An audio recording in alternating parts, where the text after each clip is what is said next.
This is TF from Team Pumpenstein, and I'm on a mission from Rod.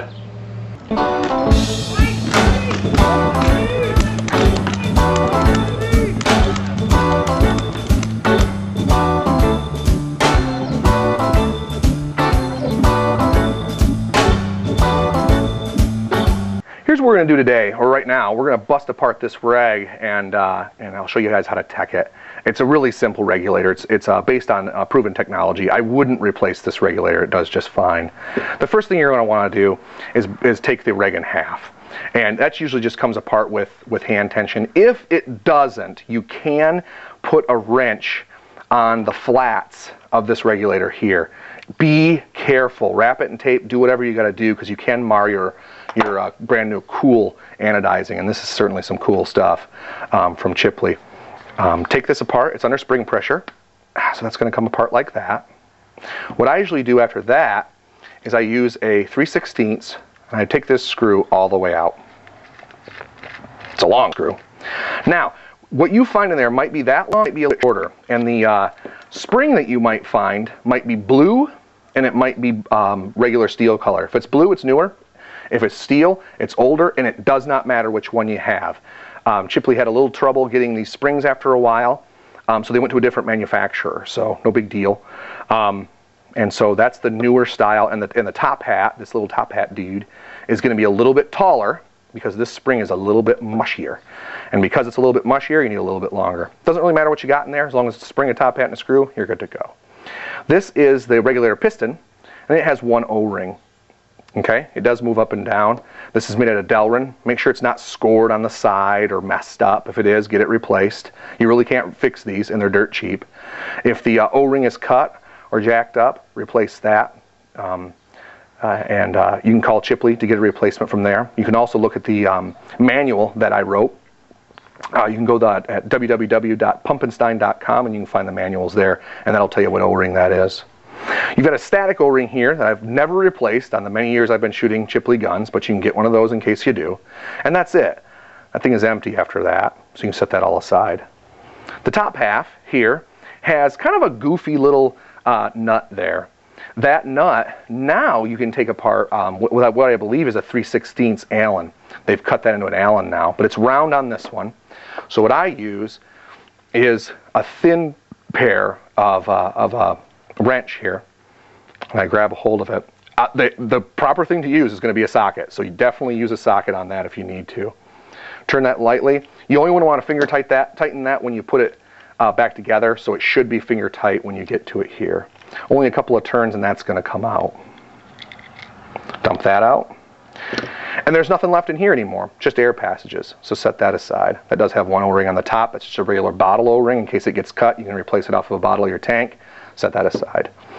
The thing that's in here, there's an O-ring, a pin spring, and this guy. And this is how they go back together in case you dump it and forget about it, okay? This little piece with an O-ring, replace that if it needs to. Then the O-ring comes next, and the pin, and the pin spring. Make sure this pin is straight. It should be absolutely straight. If you over-tighten something, it can get bent. Get it replaced. This O-ring is critical. The two O-rings that are critical on this gun or on this part that you're really going to want to watch are the piston O-ring and this top pin O-ring. Replace these at the first sight that they might be nicked, chipped, whatever. Replace this one every so often, okay? Replace those every so often. You're never going to have a problem with this regulator. All right. Now let me show you how to put it back together. It comes from the factory with hater sauce on it. I don't use hater sauce. You can use hater sauce. It works just fine. I use Dow on this O-ring. So put a little Dow on there. A little Dow will do you. You don't want a ton. I just kind of slather it on there.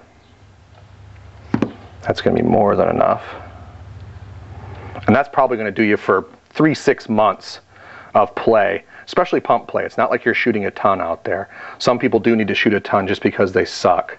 That's me. I shoot a lot because I really am not a good player. But put that on this static O-ring here and run that around.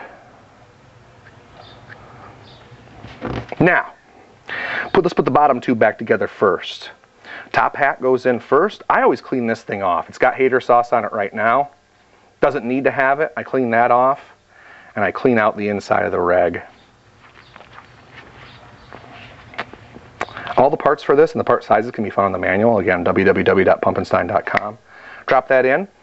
Then the spring goes in next. Hold that all in, put the screw in. Now, I used to tell guys to run it flush, and you'd be about right, but that was with the old spring. I leave it untensioned until I get it back together. Drop in the piston. Now that it's lubricated, back this out a little bit, and then leave that alone. Let's put the top half back together. Top half back together. Pick up your O-ring. I tend to use a little bit of KC oil on this O-ring. Rod says leave it dry. Do what works for you. If you're getting leaking, try it dry. If you're getting leaking and it's dry, try it wet. That's just good advice for all applications for life there. Tighten this back down. Again, just about finger tight. Doesn't need to be crazy tight. And screw those two halves back together. Now again, these new regulators have a little bit of spring pressure on them. So I leave the spring pressure from turning up the pressure on the reg off until I get it back together. Now it's back together. Now I'm going to turn it in. Now it's getting tension. Till it's about 2 turns in from flush. And that's just a guess. Screw this in. We're going to test to see what pressure you're at. Again, you're going to want to set this, if it's a Series 6 or a Series 5 or a Series 5 Basic, you're going to want to set this at 300 PSI. If it's a SS25 or a Series 6 prototype, you're going to want 350. Let's see how we do here. Turn it on. 300 PSI. How does it do it, folks? I don't know. That's about right. Good recharge. Everything seems to be working fine. That regulator should be good to go. Thanks a lot. How much for the little girl? The women. How much for the women?